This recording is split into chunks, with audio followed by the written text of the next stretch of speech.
So the topic is what does beauty mean in physics. और ये जो पूरा काम है that is based on the book by doctor Sabina Hossenfelder and doctor Mario Livio. Doctor Sabina की बहुत famous book है lost in math, and Mario की बुक है is God a mathematician, where they argue कि how we try to find beauty in physics. But before going on that, it's first important to understand कि exactly हम लोग beauty को क्या समझते हैं। एंड हियर्स द थिंग, अभी मैं 10 लोगों से ब्यूटी की डेफिनेशन पूछूंगा व्हाट्स ब्यूटीफुल, एंड 10 के 10 लोग हो सकता है थोड़ा अलग अलग चीज दें। But at the same time beauty is something जिसके बारे में हम लोग जानते हैं, बट एक कॉमन कंसेंसस लाना जरूरी मतलब हो नहीं पा रहा है, चाहे ये आर्ट हो या फिर फिजिक्स हो।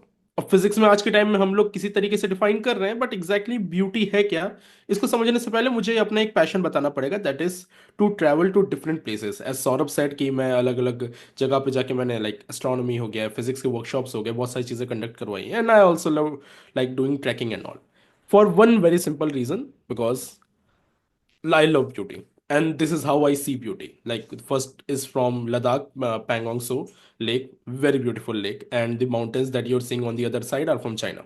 This one is from Byas Kund track, wonderful track, and this is from Lokhandi View. Exactly, ये लोखंडी व्यू पॉइंट व्यू भी नहीं है, ये कहाँ है मुझे भी नहीं पता। We like it was an offbeat place and we went there.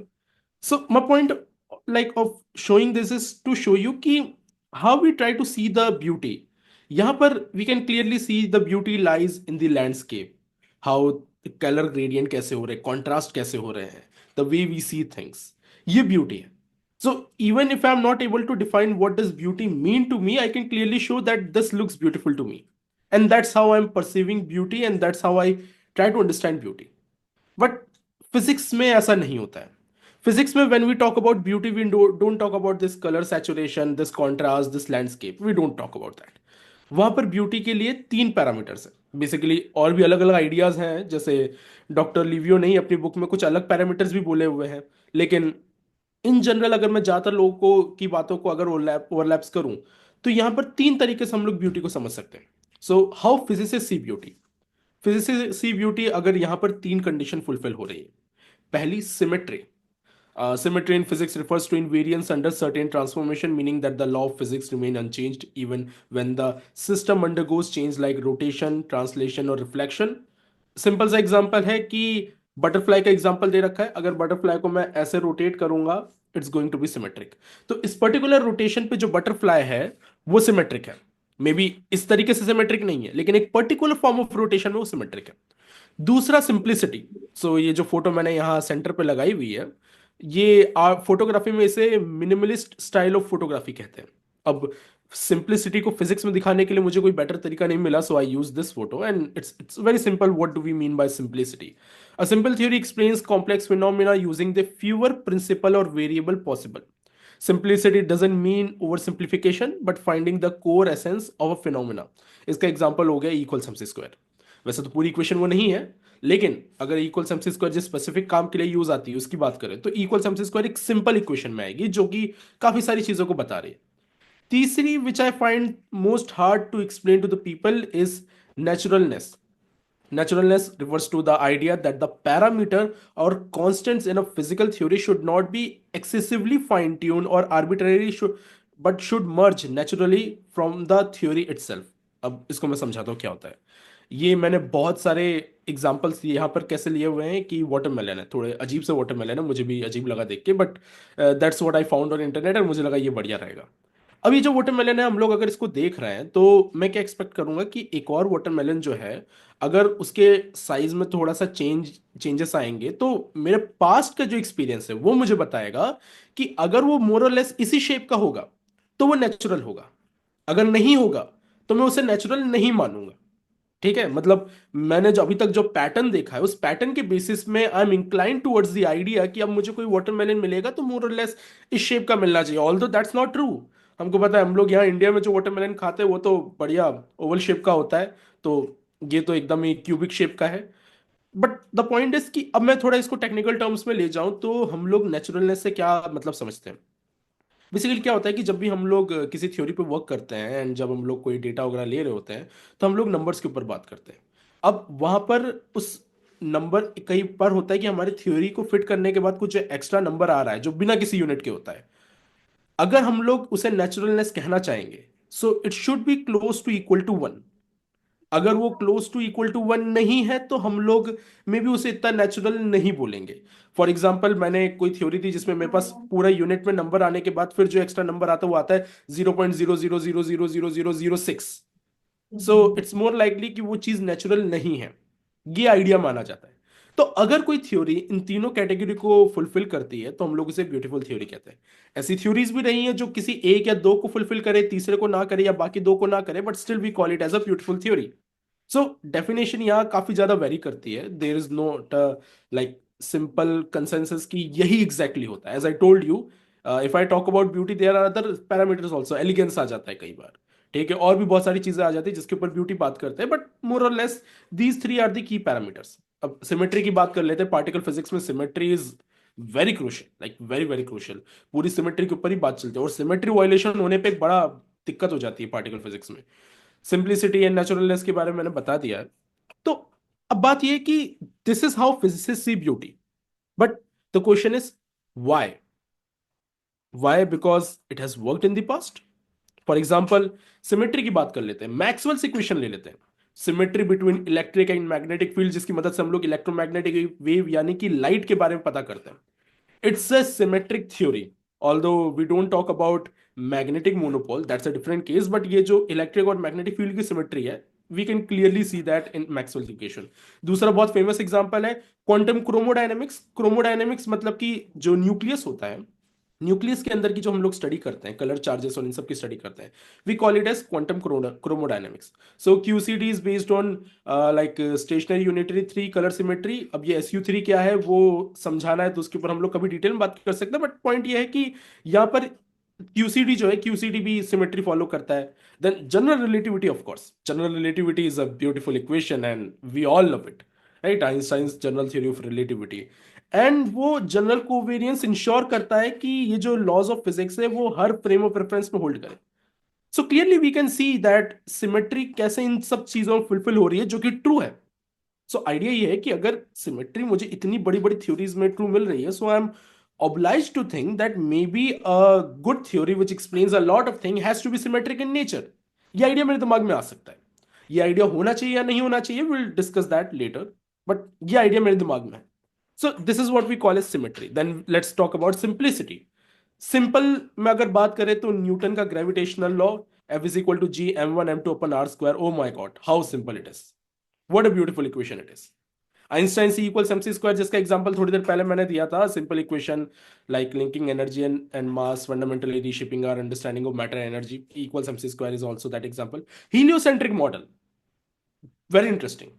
Copernicus ने बोला था, कोपर्निकस ने हीलियोसेंट्रिक मॉडल दिया था, and heliocentric model is very very beautiful model. Like वो काफी सारी चीजों को, सोलर इक्लिप्स हो गया या फिर रेट्रोग्रेड मोशन हो गया, ये सारी चीजों को it explains beautifully. So these three comes under the like category of simplicity. ये तीनों जो चीजें मैंने बताई, they are simple in nature. When I say simple, it doesn't mean कि बहुत आसान है, किसी को भी आ जाएगी। It can be tough, but छोटी सी चीज से बहुत सारी चीजें एक्सप्लेन कर पा रहे हैं, we call it as simplicity. Then comes the naturalness, जो मैंने अभी आपको एक्सप्लेन किया। इसका एक बहुत ही अच्छा एग्जांपल है क्वांटम इलेक्ट्रोडायनेमिक्स, जिसमें कोई फाइन ट्यूनिंग की जरूरत नहीं पड़ती है, and that's very beautiful thing to do. मतलब मैं कोई थ्योरी दे रहा हूं बिना फाइन ट्यूनिंग के, I am getting good results. मुझे कुछ एक्स्ट्रा पैरामीटर्स को फाइन ट्यून नहीं करना पड़ रहा है। सो मुझे ऐसा लगेगा एज इफ नेचर मुझे थाली में परोस रहा है, ये देखो ये नेचुरल चीज है। कॉस्मिक माइक्रोवेव बैकग्राउंड रेडिएशन जो बिग बैंग को सपोर्ट करता है, इतने ब्यूटीफुली तरीके से सपोर्ट करता है। कुछ फ्लॉज अभी आ रहे हैं, that's a different case, but मैं एक स्टैंडर्ड तरीके से जो बात कर रहा हूं, CMB is a good example.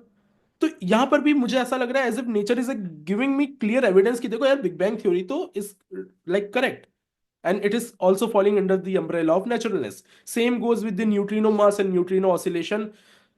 Like if you have seen me talking about neutrinos previously, you might have noticed कि मैं न्यूट्रिनोज के मास के ऊपर काफी बात करता हूँ, बिकॉज न्यूट्रिनोज का जो मास होता है वो नॉर्मल लाइक मास जो मैकेनिज्म होता है, हिग्स मास मैकेनिज्म को फॉलो नहीं करता है। There is a strong chance that it follows seesaw mechanism, not proven yet. Seesaw mechanism, अब मैं डिटेल में जाऊंगा, I have to explain about chirality, helicity, ये सारी चीजें, but in simple terms neutrino mass या न्यूट्रिनो ऑसिलेशन जो है that is also comes under the naturalness, उस चीज में आ जाता है.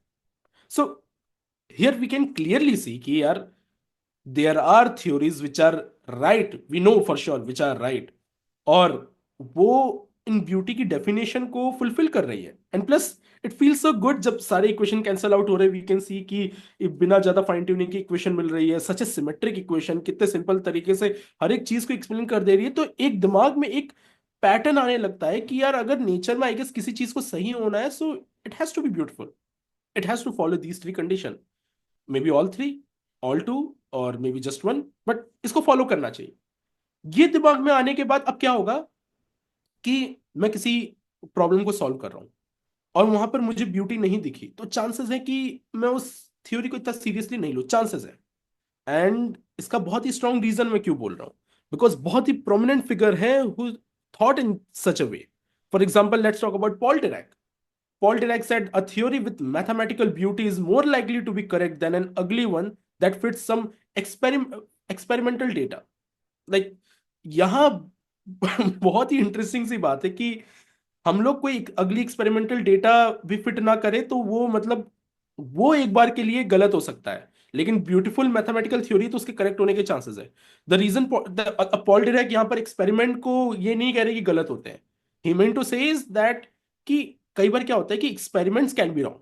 तो ऐसा ना हो जाए कि कोई बहुत ही ब्यूटीफुल इक्वेशन है, गजब की इक्वेशन, लेकिन एक्सपेरिमेंटल डेटा सपोर्ट नहीं कर रहे, देयर इज अ चांस कि मे बी एक्सपेरिमेंट में कुछ गलती हुई हो, और एक्सपेरिमेंट में गलती की वजह से हम लोगों को जो ब्यूटीफुल ट्रू थ्योरी हो सकती है, हाइपोथेसिस हो सकती है, उस मॉडल को हमको नकारना नहीं है.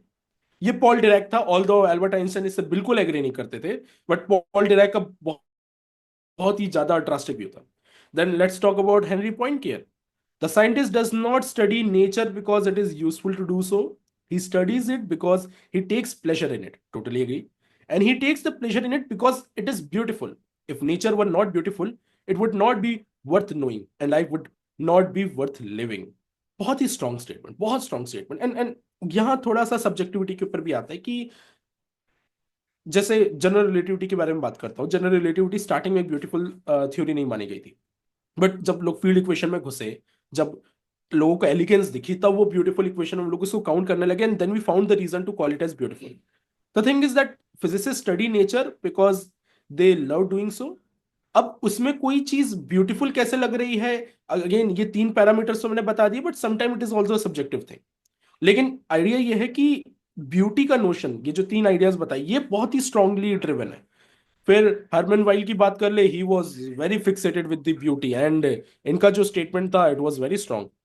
माई work tries to unite the truth with beautiful, but when I had to choose one और the other, I usually choose the beautiful other than the truth, which is a big statement. Because एक sense आ रही है, अंदर से urge आ रही है कि if equation is beautiful it's more likely to be correct, and if it is more likely to be correct I rather spend my time there. सीधी सी बात आ रही है. तो ये तो मैंने तीन एग्जांपल दिए. If you go on Google and talk about beauty in physics quotes, you will find ton of quotations, right, जहां पर फिजिसिस्ट जो अभी जिंदा है वो भी एक हद तक बात कर रहे हैं कि किस तरीके से ब्यूटी का एक क्रूशल रोल है नेचर को समझने में. So the reason I want to say is that हम लोगों ने ब्यूटी को डिफाइन किया बहुत अच्छे तरीके से, सिस्टमैटिक तरीके से. We have found so many theories जिसकी मदद से हम लोगों ने देखा कि beauty is working, and based on which many mathematician and scientist are convinced कि भाई ब्यूटी जरूरी है इक्वेशन में, किसी इक्वेशन को करेक्ट या अच्छे तरीके से वर्क करने के लिए. It is very very crucial, it's very important for that. Here's the catch. Particle physics की बात कर लेते हैं. Standard model of particle physics गजब की सक्सेसफुल थ्योरी है. We have leptons. लैप्टॉन्स में हमारे पास है इलेक्ट्रॉन म्यून टाउन से associated neutrinos. We have quarks, up down, strange charm, top bottom. We have like Higgs, we have Higgs boson, gluon, photon, weak and strong like W and Z bosons. तो मतलब इस चीज को हम लोगों ने इतने बढ़िया तरीके से वेरीफाई किया हुआ है, इतने गजब तरीके से वेरीफाई किया हुआ है. Still standard model of particle physics is considered to be a ugly theory. It lack simplicity, obviously lack naturalness. Naturalness बहुत बहुत फाइन ट्यूनिंग करनी पड़ती है. हैवी आयन कोलिजन वाले प्रोजेक्ट में जब मैं वर्क कर रहा था, आई विटनेस दैट. मतलब बहुत हम वहाँ लुंड स्ट्रिंग मॉडल पे काम करते थे, and that was clearly evident there. Symmetry breaking there. Strong CP violation इसका बहुत क्लियर एग्जांपल है. स्ट्रॉन्ग सीपी वायलेशन हम लोग सीधा सही ये सारी चीजें देख सकते हैं. चलिए बात करते हैं हिग्स बोसॉन के बारे में। हिग्स बोसॉन में जो मास जिस तरीके से हम लोग एक्सप्लेन करते हैं, उसमें एक हायरार्की प्रॉब्लम आ जाती है। हायरार्की प्रॉब्लम सजेस्ट कि ऐसा क्यों है कि ये जो अलग अलग पार्टिकल्स हैं इनके बीच में इतना मास डिफरेंस है। What's the reason for that? Naturalness के अकॉर्डिंग वो मास या तो हम लोग एक्सप्लेन कर ले with the help of supersymmetry and all those things. वहां पर see, his the interesting thing, supersymmetry naturalness को फुलफिल कर रही है।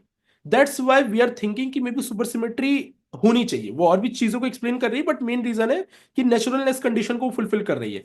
तो ये जो हिग्स बोसॉन ने जो गैप क्रिएट की हुई हायरार्की प्रॉब्लम में, सुपर सिमेट्री उसको फुलफिल कर दे रही है।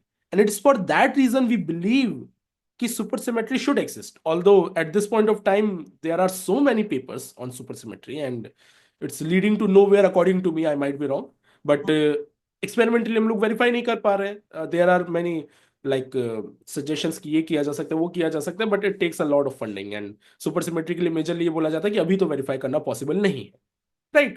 तो see, standard model of particle physics is something जिस पे हर कोई agree करेगा, and yet it is not a beautiful theory. तो I showed you the example of a theory which we know for sure is not beautiful, but वो 100% तरीके से right है। And क्योंकि वो राइट है तो हम लोग अब ये कंडीशन तो बिल्कुल नहीं बोल सकते कि अगर कोई थ्योरी ब्यूटीफुल है so it has to be true in nature. We can not say that. लेकिन इस चीज को थोड़ा और फर्दर लेकर जाते हैं। Let's talk about theories which were beautiful but were proven wrong. And I'm not talking about supersymmetry या फिर string theory जिनके बारे में अभी भी हम लोगों को speculations है. We don't know for sure whether they are right or not. But let's talk about theories which we know for sure which are beautiful yet 100% wrong. And here we go first of all with Platonic solids. आप लोग प्लेटो को जानते होंगे, बहुत ही बड़े famous philosopher थे। उनका ये मानना था कि नेचर में पांच जो रहते हैं ना शेप्स एग्जिस्ट करते हैं, उन्हें परफेक्ट ज्योमेट्रिक शेप्स कहते हैं। और जो हमारे यूनिवर्स के जितने भी स्ट्रक्चर हैं वो उन सारे स्ट्रक्चर, उन सारे शेप्स की फाइन ट्यूनिंग, उन सब से परफेक्टली बने हुए, अच्छे से बने हुए। इट्स लाइक कि हम लोग कोई क्लॉक लेते हैं, क्लॉक के अंदर बहुत सारे गियर्स होते हैं ना, तो परफेक्टली एक दूसरे से कैसे फिट हो जाते हैं। तो ये पांचों शेप एक दूसरे से एकदम फिट हो जाते हैं। बट लेटर जब हम लोग की अंडरस्टैंडिंग बढ़ी in astronomy and astrophysics, we realise कि ऐसा नहीं है। Second is circular orbit of planets. And आप लोगों को ये पूरी अच्छे तरीके से पता होगा कि before elliptical orbit circular orbit बहुत ही ज्यादा फेमस माना जाता था, राइट? कोपरनिकस ने हीलियोसेंट्रिक मॉडल दिया था, राइट? उन्होंने बताया था हीलियोसेंट्रिक मॉडल यानी कि जो धरती है, धरती सेंटर नहीं है सोलर सिस्टम के, सोलर सिस्टम के सेंटर में सन है, धरती उसके आसपास चक्कर लगा रही है। लेकिन उनका ये मानना था कि this happens in like in circularity. और सर्कल क्योंकि कंप्लीटली सिमेट्रिक है, इक्वेशन को सॉल्व करने में आसानी हो जाती है। कोई भी सिमेट्रिक चीज हम लोग इस तरीके से, स्पेशली सर्कुलर।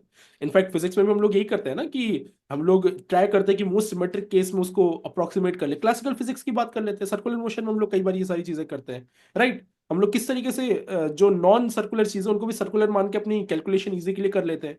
तो एक दिमाग में ये आता है कि यार नेचर लव सिमेट्री। अच्छे से याद है मुझे, 11th क्लास में मेरे जो फिजिक्स के सर थे उन्होंने ही बोला था नेचर लव सिमेट्री। और इसी के बेसिस पे काफी सारे फिजिसिस्ट ने बहुत सारी थ्योरीज के लिए ड्रिवन थे जो बहुत तरीके से काम भी की।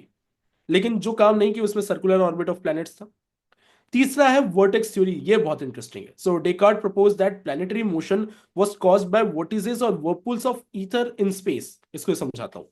बेसिकली डेकार्ट का ये मानना था कि जो पूरा स्पेस है, यूनिवर्स है, वो इस ईथर नाम के सब्सटेंस से भरा हुआ है। अब ये ईथर आपने सुना होगा, माइकलसन एंड मॉर्ली ने अपने एक्सपेरिमेंट में ये प्रूव किया था ईथर एग्जिस्ट नहीं करता बिकॉज उसके ईथर के अकॉर्डिंग लाइट की स्पीड अलग अलग होनी चाहिए थी। तो ईथर बेसिकली बहुत अलग अलग कंटेक्स्ट में यूज हुआ है। आप स्टडी करेंगे, इलेक्ट्रोडायनेमिक्स में भी ईथर का यूज हुआ है अलग कंटेक्स्ट में। तो डेकार्ट ने बोला कि ये जो पूरा यूनिवर्स है वो ईथर से भरा हुआ है। अब होता ही है कि जब भी कोई प्लैनेट मोशन करता है तो वो वर्टेक्स बनते हैं, और वो वर्टेक्स भी कॉज करते हैं उस मोशन को। तो ये वर्टेक्स थ्योरी थी। आज we know for sure Newton's laws of gravitation हमको बताता है कि ऐसा नहीं है। चौथा, steady universe. The idea that universe was eternal and unchanging, maintaining a steady state. Einstein को भी एक टाइम पे ऐसा लगता था। आइंस्टाइन के साइड से जो हम लोगों को लैम्बडा मिला था दैट्स अ डिफरेंट केस, लेकिन बहुत पहले की बात बता रहा हूँ। बहुत सारे science, in fact majority of humanity की अगर बात करें जिन्होंने स्पेस यूनिवर्सेस के बारे में सोचा है, दे यूज्ड टू थिंक कि यूनिवर्स एक स्टडी यूनिवर्स है and it's completely symmetric, it's simple, it's elegant, it's requires less parameters, less fine tuning. तो ब्यूटी की सारी कंडीशन फुलफिल कर रहा है।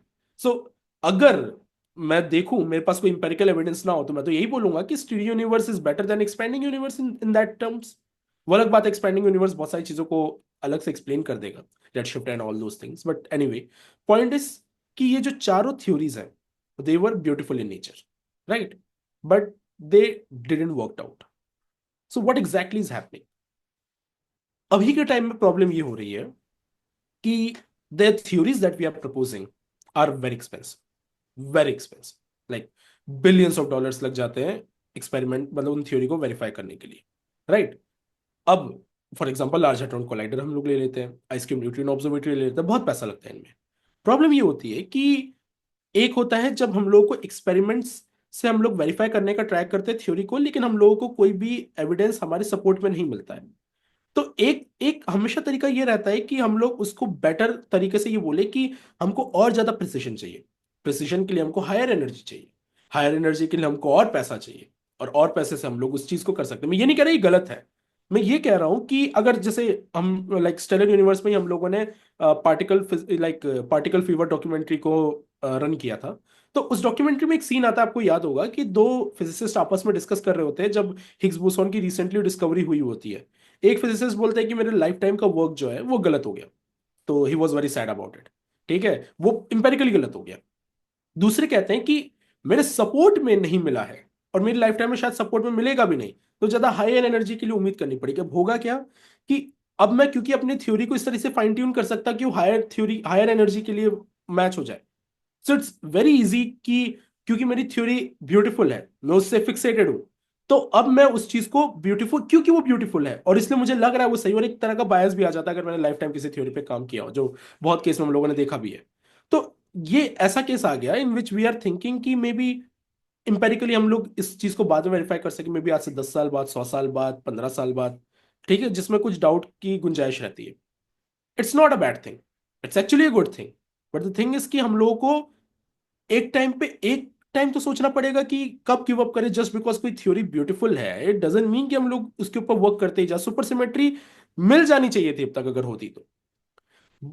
एलएचसी का जो एलएचसी रन करने से पहले पेपर सारे सुपर सिमेट्री के ऊपर, देवर क्लेमिंग कि हम लोगों को पता चल जाएगा, वी डिडंट। अब बोला जा रहा है कि फ्यूचर सर्कुलर कोलाइडर में भी पता चल जाए, लेट्स होप कि पता चल जाए, लेट्स होप कि हो जाए।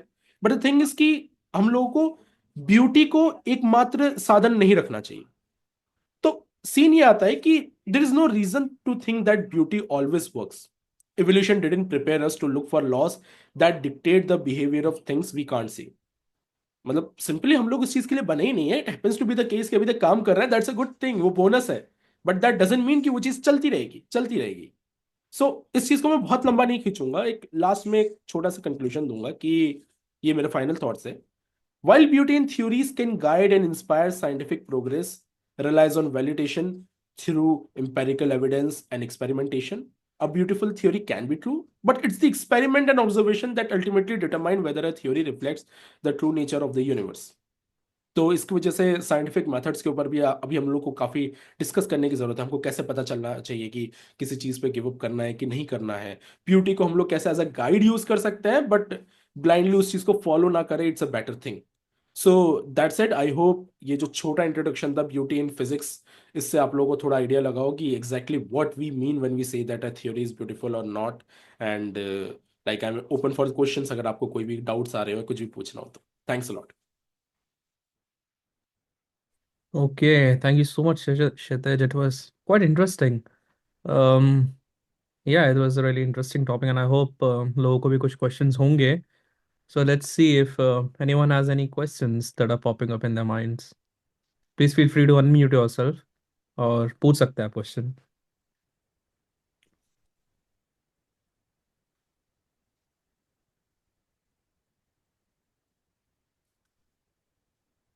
Okay, I don't see if there are any questions, but I may have a very general question. कि you said कि हमें there should be some sort of a reference bar ki jahan tak you have to take this beauty which I think we should take in terms of you know quantitative अगर terms में देखना चाहें talking about symmetry हो गया या फिर some sort of equilibrium state इस type का हो गया राइट हमें पर्टिकुलर स्टैंडर्ड या पर्टिकुलर पर्टिकुलर रेफरेंस तक ही जाना है, राइट? अदरवाइज वो क्या होता है, इट स्टार्ट्स ब्रेकिंग ऑफ क्या कहते हैं, the real life scenarios, right? तो कहाँ तक, मतलब how do we really choose? What do you think, like if I really have to think like, how far I should go in a particular theory, कैसे, how will I determine, right? Because in reality it does not have to, state that something has to be symmetric, right? Till some degree, हो सकता है, but जरूरी नहीं कि कैसा हो. So, this is more like a philosophical question rather than a quantitative question, but could be subjective. What do you think on that? Like obviously I don't know the answer, first of all it's very clear, लेकिन एक एक interesting take ये है कि science की अगर हम लोग हिस्ट्री देखें ना, सो एक सर्कल में साइंस के लाइक शिफ्ट चलते हैं. First we see something very uncommon, right? Then we start working on it and make it as a normal science. उस नॉर्मल साइंस के ऊपर हम लोग वर्क करते हैं, then we start to find that now something is not making sense, कुछ गड़बड़ हो रही है. That's what we call as paradigm shift. जब पैराडाइम शिफ्ट आता है, उस पैराडाइम शिफ्ट के बाद हम लोग फिर वापस वो सर्कुलैरिटी एक फॉलो करते रहते हैं कि फिर एक नॉर्मल साइंस, फिर हम लोगों को लाइक कुछ अलग सा दिखता है, फिर वो एक सर्कुलर चीज फॉलो करता जाता है. व्हाट आई बिलीव कि अभी साइंटिफिक मेथड में एक पैराडाइम शिफ्ट की जरूरत है, right? Obviously very fancy thing to say without like diving deep की क्या कैसे तरीका है, ये तरीका ऊपर ऊपर से बोलना आसान है, बट ये that's what I have to be honest, कि आई नो कि we need a paradigm shift, but I don't have any answer and I really love to know the answer. मैं खुद उस चीज में, मैं मेरा अभी जो रिसेंट का इंटरेस्ट है that is on scientific methods, how science should work, how science should not work. मैं आजकल जो पेपर्स भी पढ़ रहा हूँ उसके ऊपर थोड़ा ज्यादा पढ़ रहा हूँ. तो वही एक चीज जो मुझे फैसिनेट कर रही है, जिसका answer I want to find the answer, whether मिलता है कि नहीं हम सबको, दैट्स अ डिफरेंट केस, कि कैसे हम लोगों को पता है कि यहाँ गिव अप कर देना है. कुछ पैरामीटर्स ऑलरेडी बने हुए हैं, बट आई डोंट थिंक कि अभी मैं इतना लाइक क्वालिफाई हूँ कि उसके बारे में डिटेल में बात कर सकूं. तो मेरा सिंपल सा ये आंसर है. Right, right. Yeah, it's quite interesting to me because as a physicist myself, we have to ponder upon whether I should, really look onto the symmetries or let's say, some sort of equilibrium state. कहाँ तक उसको लेके जाना है, कहाँ तक नहीं लेके जाना है, because at the end, we have to compare with observations कि भाई whether this theory is really correct or not, right? And definitely. and then sometimes this happens कि कभी कभार, जो theories हैं, they do match the observations under certain conditions, ठीक है? कि we have super sophisticated set of parameters which are almost tuned, and then we can see that certain symmetries are being followed. But if you try to just depart from that particular solution space जहाँ से हम कह सकते हैं कि भाई थोड़ा relax हो जाते हैं, देन वी सी भाई थोड़ा सा यूनिवर्स में गड़बड़ी तो नहीं है, but it follows different set of laws as what we thought initially. So probably that's why we need new theories and new scientific not methods as such, but more on the theory side. New models and all, या Right. Right. मतलब Okay. Basically दिमाग में ये भी तो आता है कि कितना, मतलब इतना ज्यादा फाइन ट्यूनिंग तो नहीं चाहिए होगा यार. मतलब इतना करना पड़ रहा है किसी चीज को फाइन ट्यून करना. What's your take on that? I fine tune is a very, I don't know, is extremely subjective term because I don't think it's really fine-tuned as such. If you see it from one perspective, you may think that from one perspective it is highly fine-tuned, but from one perspective you can simply say that it is not. It is extremely complex. I mean, it is something which seems quite random. ठीक है? If you ask me, why the speed of light is 3 to the order of 8 meters per second approximately. ठीक है? Why not 4 या फिर 7 या something like that? You may call it fine-tuned. I'll just simply call it, this is how it is, fundamental nature. Whether it is fine-tuned or not, I do not know. Maybe these, if there is another universe, maybe there might be some other value, right? या. It's a completely, I think, question of perspective, how you think about it. Definitely. Okay, I see that there's a couple of comments. Let me read them out. Can you tell naturalness in short ones? Sure. Naturalness basically ये होता है कि अगर मेरी कोई theory है जिसमें मुझे नंबर मिल रहा है, और उस नंबर में मतलब कि कुछ एक्स्ट्रा मुझे कांस्टेंट मिल रहे हैं विच आर यूनिटलेस, तो मैं ये बोलूंगा कि if that number is close to one, तो वो नेचुरलनेस फॉलो करेंगे. अगर वो 1 के क्लोज नहीं होंगे, 1 से बहुत ही दूर होंगे, बहुत ही छोटे हो गए या बहुत ज्यादा बड़े हो गए, तो मैं ये बोलूंगा कि वो नेचुरल नहीं है। तो एक सिंपल से टर्म में कि मेरा जो एक्स्ट्रा कांस्टेंट आ रहा है, I want that to be somewhere close to 1। Right. Okay. There's another question by Bharti. What is supersymmetry? Can you super explain in a very, very short detail? Like, अगर किसी को नहीं भी पता हो, then what exactly is supersymmetry? तो बहुत simple सी चीज है कि हमारा स्टैंडर्ड मॉडल जो है पार्टिकल फिजिक्स का, मैं दिखा देता हूँ एक जरा पीछे जाके। यस। तो इसमें हम लोग देख रहे हैं काफी सारे पार्टिकल्स, राइट। सुपर सिमेट्री ये कहती है कि इनसे एसोसिएटेड एक सुपर सिमेट्रिक पार्टिकल होता है, जो न्यूट्रिनो का मे भी एक सुपर सिमेट्रिक पार्टिकल होगा, न्यूट्रलिनो। तो लीनो हम लोग कुछ ऐसे उनमें टर्म्स लगा देते हैं। Why we think that, because उसकी मदद से हम लोग हायरार्की प्रॉब्लम एक होती है कि क्यों इस तरीके से इन पार्टिकल्स में मास डिफरेंस आ रहा है, सुपर सिमेट्री उसको सॉल्व कर देता है। और भी चीजों को सुपर सिमेट्री बहुत ब्यूटीफुल तरीके से एक्सप्लेन कर देता है। तो इन वेरी सिंपल टर्म्स हम लोग ये मानते हैं कि ये जितने भी पार्टिकल्स हम लोग समझते हैं, इनसे सिमेट्रिक और पार्टिकल्स भी होते हैं वैसे ही वैसे, उसको हम लोग सुपर सिमेट्री कहते हैं। मतलब उनका nature is almost similar. It's just their difference in mass and yes yes probably some yes. other properties as such. और बड़े उनका, भाई बहन छोटे भाई बहन ऐसा हाँ टाइप. मतलब सीसॉ मैकेनिज्म उनके मास में फॉलो करता है, यानी कि आइडिया बहुत सिंपल सा है कि लेट से मेरा एक पार्टिकल यहाँ थोड़ा हैवी हो रहा है, ये सीसॉ ऊपर हो गया, ठीक है। तो मेरा जो सुपरसिमेट्रिक पार्टिकल होगा वो इतना ही हैवी होगा कि वो आके बैलेंस करके इसको बराबर कर दे। तो इंटरेस्टिंग थिंग ये है कि जितने भी पार्टिकल्स हैं, उनका जो काउंटर सुपरसिमेट्रिक पार्टिकल होगा, वो एग्जैक्टली exactly उतने ही मास का होगा कि ये लोग एक ही सेम लाइक मास स्केल पे आ जाए, जिसकी वजह से वो हायरार्की प्रॉब्लम सॉल्व कर देंगे। Okay, I think you threw a couple of big terms, hierarchy problem वगैरह. I guess people को शायद लोगों को पता नहीं है, पता नहीं. I don't know. Okay, I will just move forward. There is another question. Why is symmetry considered fundamental in understanding the laws of physics and their applications? वाह, वेरी ब्यूटीफुल क्वेश्चन। लाइक पहली चीज तो हम लोग को दिख रही है, नॉइदर्स थ्योरम का एग्जांपल देता हूँ, ठीक है।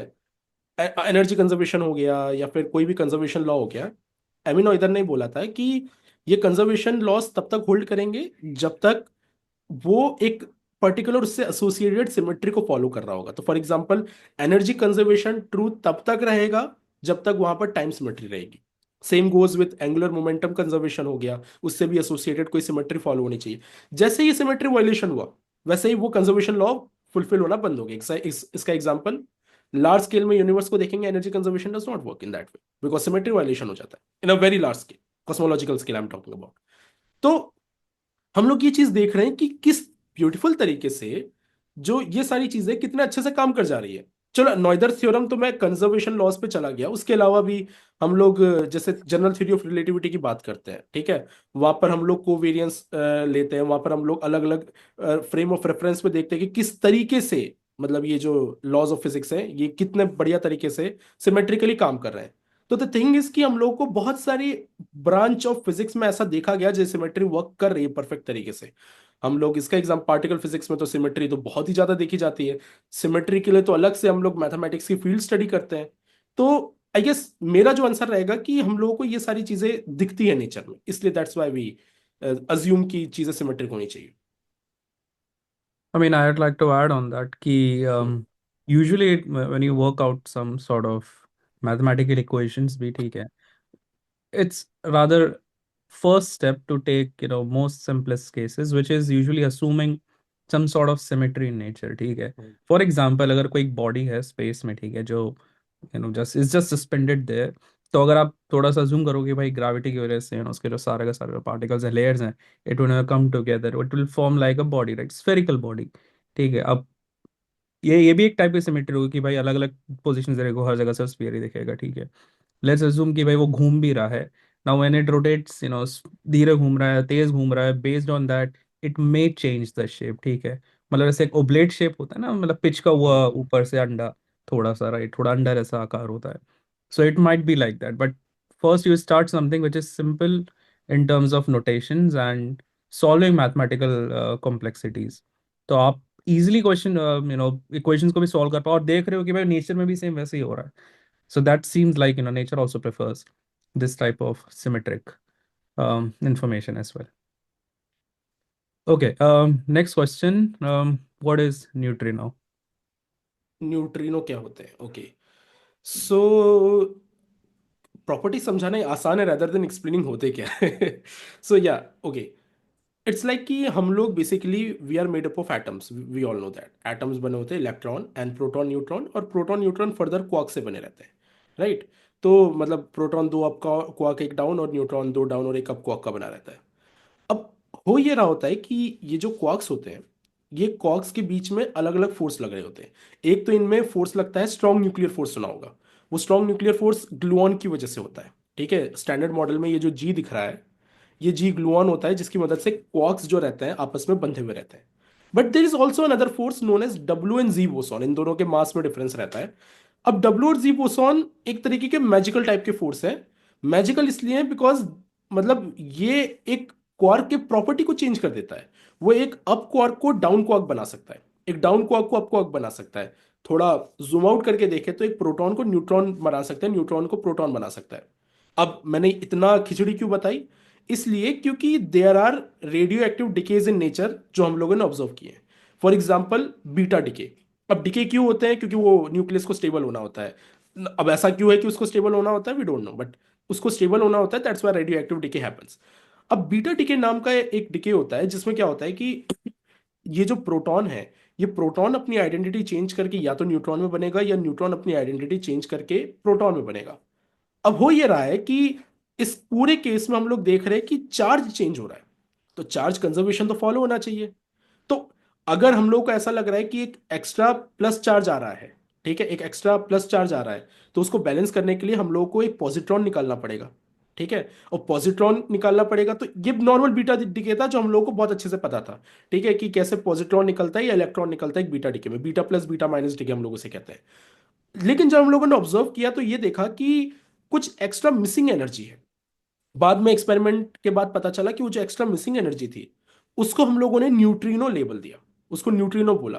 तो पॉल डिरैक ही पहले थे जिन्होंने न्यूट्रिनो बताया था, बाद में उसको अपनी मिस्टेक मान रहे थे, बट इट टर्न्स आउट कि वो सही था फिर। तो न्यूट्रिनो बेसिकली पहले आया था ये जो एनर्जी वायलेशन हो रहा है और एंगुलर मोमेंटम वायलेशन हो रहा है उसको फुलफिल करने के लिए, उसको गैप फिल करने के लिए। क्योंकि अब हो ये रहा है कि पेरेंट एटम में जो एनर्जी है और डॉटर एटम में जो एनर्जी है, बेसिकली वो मोर और लेस सेम होनी चाहिए, लेकिन वो सेम नहीं आ रही थी। तो उस एनर्जी को सेम करने के लिए हम लोगों ने एक पार्टिकल इंट्रोड्यूस किया जो कि न्यूट्रल होता है नेचर में, राइट। न्यूट्रल इसलिए होता है क्योंकि चार्ज कंजर्वेशन तो फॉलो हो ही रहा था। उसका बहुत थोड़ा सा तब मासलेस बताया गया था, उसकी थोड़ी सी एनर्जी होती मास, अभी हमको पता है थोड़ा सा मास है, लेकिन तब मासलेस बताया गया था, मासलेस होगा। और उसका कुछ स्पिन होगा। अब स्पिन क्या होता है, मतलब ये एक फंडामेंटल प्रॉपर्टी हम लोग पार्टिकल्स को देते हैं। और उसका जो स्पिन होगा, वो स्पिन के बेसिस पे हम लोग एंगुलर मोमेंटम जो वायलेशन हो रहा था कंजर्वेशन, उसको फुलफिल कर देंगे। तो ये इंट्रोड्यूस किया गया था, बाद में हम लोगों ने देखा, तो हम लोगों ने कई बार वेरीफाई किया कि ये न्यूट्रिनोज होते हैं। एंड इट टर्न्स आउट मेरे इस थंब से 600 बिलियन से ज्यादा न्यूट्रिनोज पास हो रहे हैं बस इस थंब के क्रॉस सेक्शन से। तो आई होप बहुत ज्यादा कॉम्प्लिकेटेड नहीं हुआ होगा। If I need to make anything simpler, I will be happy to do so. Okay, next one is, किसी चीज में अनोमली हो बट वो नेग्लिजिबल हो तो उसको हम नेचुरलनेस बोल सकते हैं? I think Saurabh, like I I want your take on that also कि एनोमली हम लोग मतलब क्या किस वे में कह रहे हैं कि जो, क्योंकि एक एरर बार तो हम लोग हमेशा लेके चलते हैं, ठीक है। अगर हम लोग एक छोटा सा स्टैटिस्टिकल एरर तो हम लोग हमेशा ही लेकर चलते हैं कि इतना एरर तो हम लोग चला लेते हैं कि प्लस माइनस समथिंग इतना तो होगा ही। क्या हम लोग उसकी बात कर रहे हैं या फिर एकदम उस थ्योरी से डिविएट होने की बात कर रहे हैं? पहले तो वो एक मुझे क्लैरिटी चाहिए, what's your take on that? I am not sure what anomaly means here, but मेरे हिसाब से I think it is part of the naturalness itself, right? Whatever we see, right? It's the entire thing as it is. I mean, anomaly is something that you see apart from that thing itself, okay, which I don't think is really the case unless there is something that you totally understand from a fundamental point of view. For instance, anomaly. I'm not sure, what exactly do you mean here, Bharti, but from my understanding, on a very fundamental take, whatever an object or whatever that stuff is contains itself, everything, including anomaly itself, which should, as a whole, occur under this umbrella of naturalness. And like adding to that, अगर हम लोग naturalness के perspective से ही बात कर रहे हैं और वो एनोमली हम लोग प्योर नंबर्स के बेस में बात कर रहे हैं, तो जो मैंने डेफिनेशन में बताया था, that that will hold true कि अगर वो 1 के क्लोज होगा देन इट्स नेचुरल। बट अगर वो बहुत ही ज़्यादा जा रहा है तो मे बी, अगर हम लोग उसको इस तरीके से डिफाइन कर रहे हैं एनोमली तब बोल रहे हो, तो मे बी तब वो उस तरीके से नेचुरल नहीं होगा। Could be, could be. I think so. This is actually more like a discussion point, right? If या anyone has any particular point, please feel free to, raise your hands and will you can speak. अगर किसी को कुछ point है या किसी को कुछ बोलना है तो please feel free to dive into the discussions here.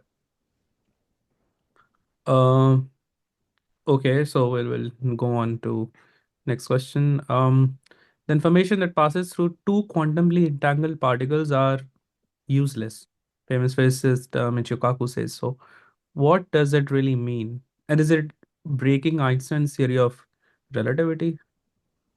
मतलब मिशो काको ने जो बोला होगा वो इस पर्सपेक्टिव से बोला होगा कि देखो हो ये रहा है कि दो पार्टिकल्स एंटेंगल्ड है, एक में मैंने ऑब्जर्वेशन की, मुझे एक का स्टेट पता चला, साइमल्टेनियसली मुझे पता चल गया कि दूसरे का स्टेट क्या होगा।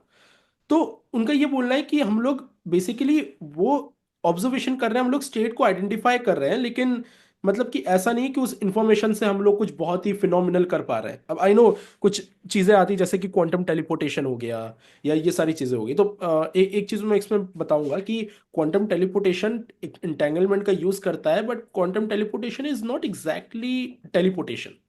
हम लोग क्या करते हैं, सीरीज ऑफ पार्टिकल्स को इंटैंगल करते हैं एक दूसरे से, और एक का स्टेट चेंज करने की वजह से दूसरा का चेंज होता है, तीसरे का चेंज होता है, और इस सीरीज ऑफ चेन में जो चेंज होता है बहुत क्लेवर तरीके से यूज करके हम लोग को इंफॉर्मेशन भेज पाते हैं, जो कि बहुत ही सॉरी, बहुत ही अच्छा तरीका, मतलब बहुत ही एफिशिएंट तरीका नहीं है at this point of time. तो आई डोंट नो मिशो काकू का इस पर्सपेक्टिव में आई गेस ये बोलना होगा कि हम लोग अच्छे तरीके से faster than speed of light information proper तरीके से भेज दें, उस वे में आई गेस उन्होंने बोला होगा, तब तो ही मैं उनका पॉइंट एकदम समझ पा रहा हूँ। दूसरा चीज कि आइंस्टाइन के इक्वेशन को वायलेट करना, तो नहीं, मतलब ऐसा नहीं है, मतलब वो वायलेट नहीं हो रही है, बिकॉज यहाँ पर कोई चीज ट्रैवल करके इधर तक नहीं जा रही है। ठीक है। Yes, that's a big question कि मैं मुझे इस पार्टिकल के स्टेट के बारे में पता है तो उसका दूसरे का स्टेट मुझे अपने आप पता चल गया, हाँ ये कैसे हो रहा है, लाइक लेकिन let me tell you one thing, there is a still small gap, very small gap, कि इंटेंगलमेंट नहीं होता है, शायद वो कुछ और ही चीज़ है, लाइक स्मॉल थिंग, बिकॉज हम लोग बेल्स इनइक्वालिटी थ्योरम से हम लोग उस चीज़ को प्रूव करते हैं, बट वो भी अभी तक पूरी तरीके से there is still a gap कि वो चीज़ शायद ना हो। पॉइंट इज कि आइंस्टाइन थ्योरी ऑफ रिलेटिविटी का कोई वॉल्यूशन नहीं है। Okay, then we have. Okay, so Bharti mentioned that recently it is discovered that Earth's magnetic field is weakening because of some anomaly in some ocean. I'm not aware of that, if that's the case at all. यार to be honest, मैंने एक article पढ़ा था इसके ऊपर, I am not sure if I am 100% there, but the thing is कि ocean की वजह से नहीं हो रहा था, इट्स बिकॉज ऑफ क्या होता है कि हर कुछ पर्टिकुलर पीरियड में अर्थ की जो मैग्नेटिक फील्ड है वो स्विच मार देती है। ठीक है, वो स्विच मारती है बिकॉज अंदर का जो वो रहता है, हमारे जो भी कोर के अंदर जो भी सब्सटेंसेस रहते हैं उनके अंदर पर्टिकुलर कुछ चेंजेस आ रहे होते हैं, जिसकी वजह से ये ट्रांजिशन ऐसा नहीं होता कि चुटकी बजाई और स्विच हो गया, ये लंबा टाइम लेता है, जिसकी वजह से हम लोग ये देख सकते हैं कि धीरे धीरे मैग्नेटिक फील्ड वीकन होती जाती है एंड धीरे धीरे अपनी डायरेक्शन चेंज करती है वो चीज़। So I guess it is what you are talking about. Which I guess would constitute under the umbrella of naturalness itself. So to answer your question, Bharti, I think yes, it will be naturalness. Hmm. Okay, so okay, there's a long question. Probably this is the last question that we'll be taking now. Okay. Um, in quantum mechanics, a particle can exist in an infinitely many positions or states until we measure it. We can understand it in another way when we are measuring it. It is still in many uh, possible states, but in another universes. In this interpretation, I want to know that how the quantum superposition is related to multiverse theory. The way I think is in quantum mechanics, we assume that it performs in multiverses, or is there any proof of existing multiverses? And what does it mean that people say quantum computers computes in multiverses? Okay, that's a new okay. statement. I know where it is coming from. मैंने बहुत नहीं पढ़ा, लेकिन Google ने recently अभी कुछ achieve किया था। उन्होंने क्वांटम कंप्यूटर में कोई प्रॉब्लम बहुत अच्छे से सॉल्व की थी। तो there was this big headline की ये तभी पॉसिबल हो सकता है इफ मल्टीवर्स एक्सिस्ट। तो मल्टीवर्स को जो थ्योरी सपोर्ट कर रही है, दैट इज एक्सप्लेनिंग कि इतने फास्ट तरीके से कंप्यूटेशन क्यों हो पा रहा है, विच बाय द वे मतलब इज नॉट ट्रू। बहुत लोगों ने उसको डिबंक कर दिया ऑलरेडी। मतलब मैंने काफी सारे आर्टिकल्स वगैरह देखे हैं विच हैज लाइक काफी रिसर्चर्स ने इसके बारे में बात की। It is not the case. वो एक पर्टिकुलर केस से कोइंसिडेंटली अलाइन कर गया, बट दैट डजंट मीन कि ऐसा ही हो रहा है। दूसरी चीज यू टॉक्ट अबाउट कि इनफाइनाइट लाइक स्टेट्स में एक साथ एग्जिस्ट कर सकता है। First of all I am not sure whether we can call it as infinite or not, uncountably finite, that might be the right answer, because हम लोग एक probability distribution बनाते हैं। उस probability distribution में हमको लास्ट में equals to 1 करना पड़ता है। so I don't think we can simply say infinite। Uncountable है, दैट्स अ डिफरेंट केस। दूसरी चीज, पहले मैं कोपेनहेगन इंटरप्रिटेशन की बेसिस पे ही बात करता हूं कि सी हम लोग ये कहते हैं कि ये ढेर सारे स्टेट पे एक साथ हैं, ठीक है, अंटिल वी ऑब्जर्व इट, फिर हम लोग को एक स्टेट दिखता है। I don't by that. और ये थोड़ा सा कंट्रोवर्शियल हो सकता है बिकॉज काफी लोग मेरे से डिसएग्री करेंगे, बट लाइक मेरी जो पर्सनल अंडरस्टैंडिंग अभी तक, सी वो चीज कहीं भी हो सकती है, ठीक है। उसको सिंपलेस्ट तरीका जो एक्सप्लेन करने का है, हम लोगों ने ये बोल दिया कि वो सुपरपोजिशन में हर जगह एक साथ है। हम लोग किसी भी तरीके से वो सुपरपोजिशन को मेजर नहीं कर सकते हैं। सुपरपोजिशन आ कहां से रहा है? डबल स्लिट एक्सपेरिमेंट से बताता हूं। जो इलेक्ट्रॉन इलेक्ट्रॉन बार बार जा रहा है, एक इलेक्ट्रॉन में मुझे इंटरफेरेंस नहीं दिखेगा, वो मुझे एक पार्टिकल की तरह ही दिखेगा स्क्रीन में। दूसरे इलेक्ट्रॉन में मुझे इंटरफेरेंस नहीं दिखेगा, वो पार्टिकल की तरह दिखेगा। तीसरे चौथे में नहीं दिखेगा। When I see a pattern of such electrons, तो वहां से मतलब पैटर्न जो मुझे मिल रहा है उससे मैं ये डिड्यूस कर रहा हूं कि इस तरीके से रहा होगा। तो when I say about super position and all ना, हम लोग को जो रिजल्ट्स मिल रहा है उससे हम लोग बैक डिड्यूस कर रहे हैं कि ऐसा रहा होगा। अब वो ऐसा है कि नहीं, it's a debatable topic for me. तीसरा मल्टीवर्स के रिगार्डिंग, मल्टीवर्स अगेन प्रूवन नहीं है मल्टीवर्स, राइट। अच्छा, नेचुरलनेस की हम लोग बात करें ना, तो नेचुरलनेस के दो सेक्शंस हैं। मैं कुछ दिन पहले ही पढ़ रहा था इसके ऊपर। एक है जो सिंगल यूनिवर्स के लिए काम करता है। मल्टीवर्स के लिए नेचुरलनेस का अलग से एक डेफिनेशन बनी हुई है जो मुझे बहुत डिटेल में नहीं पता है, बट क्योंकि मल्टीवर्स थ्योरी के ऊपर भी कुछ लोग काम करते हैं, तो उसके लिए नेचुरलनेस, उस चीज के लिए ब्यूटीफुल थ्योरी को डिफाइन करने के लिए एक अलग सेट ऑफ पैरामीटर बन रखे हैं। तो वो एक काफी इंटरेस्टिंग चीज है।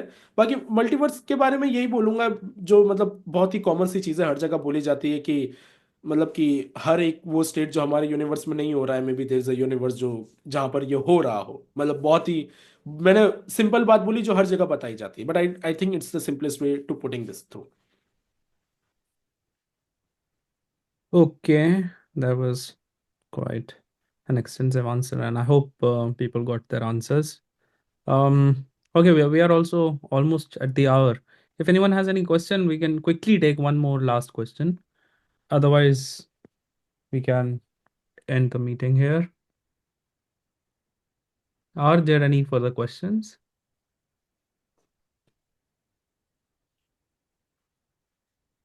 Okay, there's this last one, which is says what's supersymmetry? I think we have already covered Yeah, that, we but मैं already एक और covered बार, या we have already covered that. Simple, मैं supersymmetry. थोड़ा सा जल्दी बता देता हूँ। हमारे जो स्टैंडर्ड मॉडल के पार्टिकल हैं, वी थिंक कि उनसे एसोसिएटेड, हर एक पार्टिकल से एसोसिएटेड एक और सिमेट्रिक पार्टिकल होना चाहिए, ठीक है।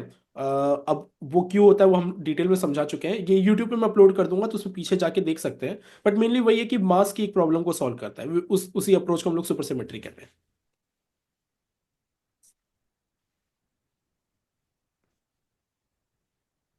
Okay.